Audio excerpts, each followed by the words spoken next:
Pada waktu itu, rakyat Indonesia tidak bisa pergi ke sekolah. Mereka dipaksa bekerja dan pendapatan mereka diambil oleh tentara Belanda atau yang sering disebut dengan kolonial Belanda.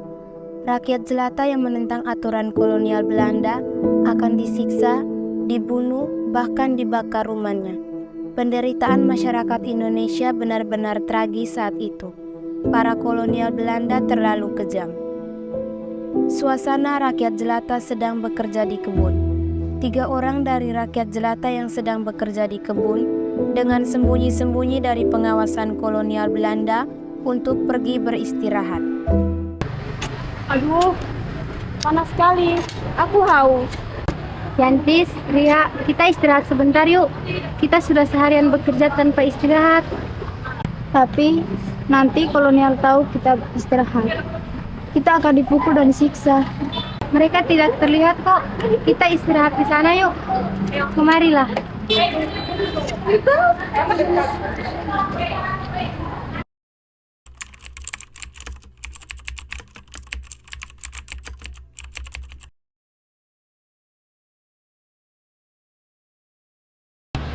Apa berdiri? Bebas balasan! Ayo, kerja! Kami hanya ingin istirahat sebentar saja, Miss. Tidak ada alasan bekerja! Bekerja! Adikku, kamu sedang apa-apa? Hei, lepas! Dasar perempuan malas! Kita rusakkan saja! Biarkan kami istirahat sebentar, Mister. Kami sangat lelah. Nanti kami akan kembali bekerja, Mister. Mau cari mati ya kamu? Ayo bekerja! Tapi, Mister, kami sudah seharian bekerja tanpa istirahat. Biarkan kami istirahat sebentar, Miss. Tidak ada alasan! Ayo bekerja! Nanti kami akan kembali bekerja, Miss. Hei kamu bekerja! Iya, Miss. Ayo! Sementara yang lain disiksa dan masih dalam ketakutan dan mengerjakan kebun yang mereka garap. Masyarakat ini mulai muak dengan tindakan kolonial Belanda. Mereka menginginkan kemerdekaan dan menentang penjajah. Namun apa boleh buat, mereka tidak punya pemimpin yang bisa menuntun mereka untuk melawan penjajah. Tetapi mereka tetap berjuang mempertahankan kemerdekaan, termasuk anak muda bernama Irna. Teman-teman, saya sudah sangat capek dengan perlakuan kolonial Belanda yang seperti itu. Mereka terlalu kejam terhadap kita. Kita ini masih muda, kita juga harus bersekolah, bukan hanya kaum bangsawan saja yang bersekolah. Kita yang miskin juga bekerja dan berhak mendapatkan upah. Saya sudah cukup menderita, teman-teman. Sabarlah, Irna. Kita tidak bisa apa-apa. Mereka terlalu kuat dan hebat. Mereka punya senapan. Sekali tembak, matilah kita. Aku tak sanggup melihat salah satu dari kita mati dibunuh. Aha, saya punya ide. Bagaimana jika para kolonial Belanda itu datang kembali dan membuat kekacauan, kita juga buat kekacauan. Bila perlu kita bikin perlawanan. Wah, ide yang bagus tuh. Aku setuju. Aku juga setuju. Tapi, siapa yang berani melawan? Kita semua kan takut akan tentara Belanda itu. Iya, betul. Ya Irna lah, iya kan? Bagaimana jika para kolonial Belanda itu datang kembali dan membuat kekacauan? Kamu tantang mereka, dengan begitu kamu akan disandra. Tapi kenapa harus aku? Hahaha, ya sudahlah, biar kita diperbudak para kolonial Belanda itu selamanya. Iya deh. Tapi begitu aku disekap di markas mereka, kalian langsung bantu aku ya. Soalnya aku takut terhadap mereka. Tenang saja. Begitu para kolonial Belanda itu membawamu ke markas mereka, kita akan bawa seluruh masyarakat dan memerangi markas mereka di sana. Oke, Irna? Terus, bagaimana dengan Irna nanti? Seandainya Irna disiksa bahkan dibunuh. Jangan khawatirkan itu. Irna sudah bertekad untuk melakukan semua ini demi kebebasan kita semua dan juga kemerdekaan bangsa Indonesia. Bukan begitu, Irna? Memaksa sekali kamu, Vini. Iya, kasihan tahu. Ya sudah, bagaimana Irna? Saya tidak akan memaksa kamu dengan rencana ini. Jika kamu tidak ikhlas, ya tidak apa-apa. Meskipun ini sulit, tapi aku akan berusaha demi kemerdekaan kita. Dan saya percaya terhadap kalian, teman-teman. Baiklah kalau begitu, tetapi kamu harus berhati-hati ya, Irna. Iya. Para kolonial Belanda datang ke kampung dan membuat kacau seperti biasa. Mereka bermaksud mengambil semua yang mereka mau, seperti beras, tanaman, serta ternak pun mereka ambil dengan paksa. Masyarakat terlihat sedang bekerja di kebun. Hai orang-orang kampung, kami datang ke sini hanya mau mengambil barang-barang kalian punya saja. Kami tidak akan memberikannya. Kami sudah tidak tahan lagi dan belum kejam dari kalian. Iya, betul. Kamu nantang saya, ha? Iya, kami berani. Tidak, jangan.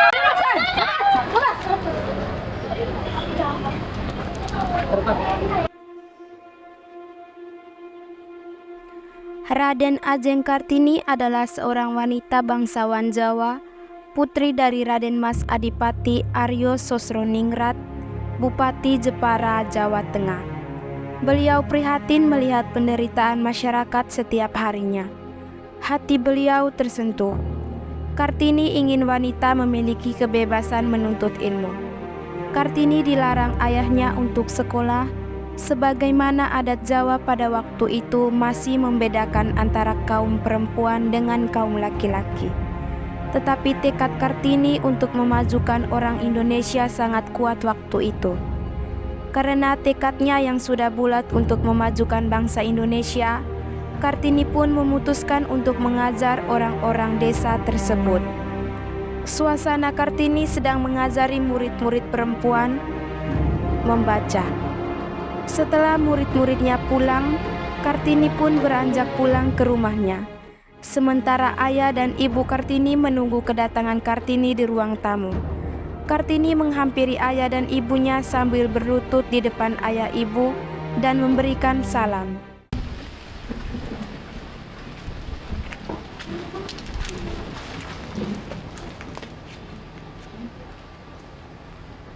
Pak, Bu. Kartini, ayah tidak suka kamu mengajari anak-anak desa itu dengan ilmu pengetahuan yang kamu sudah pelajari di bangku sekolah. Tapi kenapa, Pak? Kenapa Bapak melarang aku untuk mengajari mereka? Karena mereka masyarakat kalangan bawah, Kartini. Kamu sendiri tahu kan, yang boleh mengenyam ilmu pendidikan hanyalah kaum bangsawan. Tapi perempuan juga tidak hanya bekerja di dapur, Pak. Mereka juga membutuhkan pendidikan. Tidak peduli. Lanjutkan sekolahmu dulu itu dan berhenti mengajarkan anak-anak desa itu. Mengerti kamu? Tapi, Pak.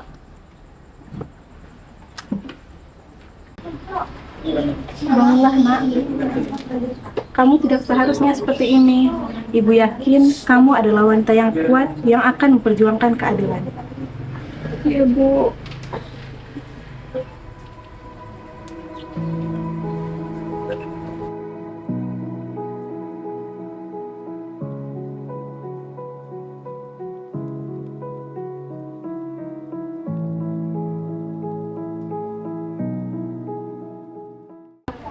Rukmini, aku rasa Kartini sedang gundah. Apa yang terjadi padanya? Aku juga tidak tahu, Kartika. Lebih baik kita langsung ke kamarnya saja. Baiklah. Kartini. Maaf ya, kamu kenapa? Apa yang membuatmu bersih seperti ini, Kartini? Kamu terlihat sangat gundah. Aku tidak apa-apa. Kalian berdua tidak perlu mengkhawatirkan aku. Sebenarnya, aku tidak tahu lagi bagaimana pendidikan perempuan Indonesia ke depannya. Mereka berpandangan bahwa perempuan itu tidak memerlukan pendidikan. Namun nyatanya perempuan itu juga memerlukan pendidikan. Mereka tidak hanya bekerja di dapur saja. Kartika, Rukmini, tolong bantulah aku. Bantulah agar kita bisa memajukan pendidikan di Indonesia ini. Kami sebagai saudara kamu, Kartini, kami siap untuk mendukung dan membantu kamu untuk memajukan pendidikan perempuan di Indonesia. Mari, ikutlah aku sebentar. Aku ingin menunjukkan sesuatu kepada kalian berdua. Kemana, Kartini?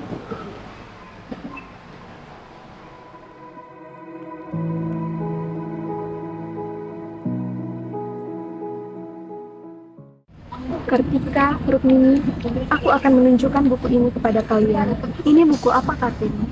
Jadi di dalam buku ini berisi bahwa perempuan itu juga membutuhkan pendidikan. Tidak hanya laki-laki saja.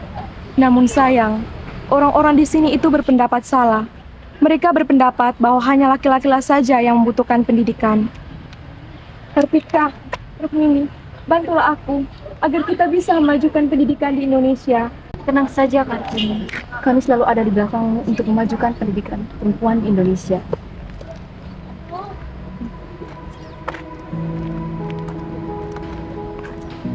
Usia 12 tahun, Kartini diperbolehkan bersekolah di LS. Di sini antara lain Kartini belajar bahasa Belanda dan ilmu lainnya. Kartini memanfaatkan ilmunya untuk mengajari anak-anak desa. Tanpa Kartini ketahui, pesuruh ayahnya memperhatikan apa yang dilakukan Kartini selama ini untuk mengajari masyarakat desa itu. Suasana Kartini sedang mengajari murid-muridnya, dan tiba-tiba anak-anak kaum bangsawan sedang lewat. Senang sekali ya, kita bisa bersekolah. Ya iyalah, kita kan kaum bangsawan. Kita bisa sekolah sampai usia kapanpun. Dan tidak ada aturan yang mengikat kita, ya enggak? Iya dong, bahkan setelah selesai pendidikan pun, kita bebas mau menjadi apa yang kita mau. Enggak kayak... Sudahlah, mari kita tinggalkan anak kumuh dan tidak berpendidikan ini. Dok, kita tidak perlu mendengarkan kata-kata mereka. Kita juga harus bisa mendapatkan pendidikan. Maka dari itu, saya ingin kalian juga harus bersama-sama dengan saya memajukan pendidikan di Indonesia ini. Tiba-tiba pesuruh ayah Kartini datang marah-marah dan mengajak Kartini pulang. Aira dan Ayu, maaf, kami hanya menjalankan perintah dan Ayu harus pulang sesuai dengan perintah ayahmu. Tidak, aku belum ingin pulang. Aku masih mau mengajari mereka dulu. Apa perlu kami melapor kepada Aira dan Ayu dulu? Ayo cepat pulang. Jangan.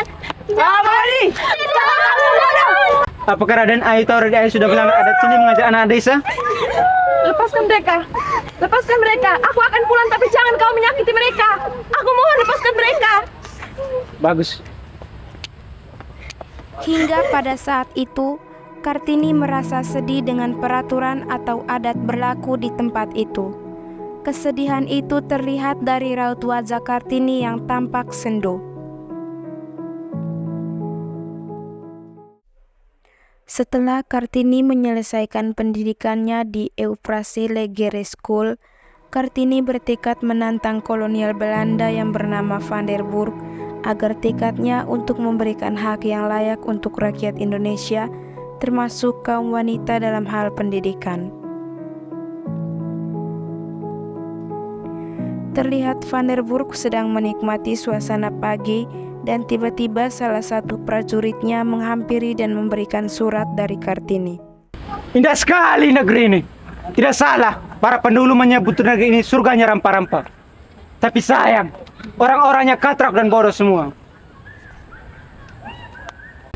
Maaf mengganggu, Komandan. Ini ada kiriman surat dari Putri Raden Ajeng Kartini. Kuterima tantanganmu. Kita segera ketemu di balai desa. Ketika bertemu di balai desa, Van der Burg dan Kartini terlihat saling menatap dengan raut wajah yang penuh benci. Kartini menantang Van der Burg dengan mengajukan sebuah permainan yang dimana jikalau Van der Burg kalah, maka ia harus menepati janjinya bahwa kaum wanita berhak mendapatkan ilmu pendidikan yang layak. Rupanya kau mau menantang aku, Kartini. Iya, aku ingin menantang kamu. Aku akan memberikan sebuah permainan. Dan dari permainan ini, jika kamu menang, maka aku akan bersedia menjadi istrimu. Namun jika kamu kalah, kamu jangan pernah melarang aku untuk memajukan pendidikan perempuan Indonesia. Baik, mulailah itu. Menurut Anda, lebih baik mana? Merah putih atau merah putih biru? Itu mudah sekali, Kartini. Merah putih lah. Anda menjawab merah putih. Apakah benar Anda ini Belanda atau bukan? Ya, saya orang Belanda, saya Jenderal Kompeni di sini. Anda menjawab Anda ini orang Belanda. Namun nyatanya pertanyaan yang gampang saja Anda menjawab salah. Anda menjawab bahwa merah putih itu lebih baik. Tidakkah Anda tahu bahwa merah putih itu adalah bendera kebangsaan Indonesia? Anda harus menepati janji Anda. Baiklah, kau menang, Kartini. Mulai tanggal 21 April, saya Kartini bertekad memajukan pendidikan perempuan Indonesia. Ayo perempuan Indonesia, bersatu, keluarlah dari kebodohan. Habis gelap, terbitlah terang. Jayalah perempuan Indonesia. Maka pada tanggal 21 April, Raden Ajeng Kartini dengan tekad ingin memajukan perempuan Indonesia harus mengenyam pendidikan dan mempunyai kesempatan yang sama dengan laki-laki.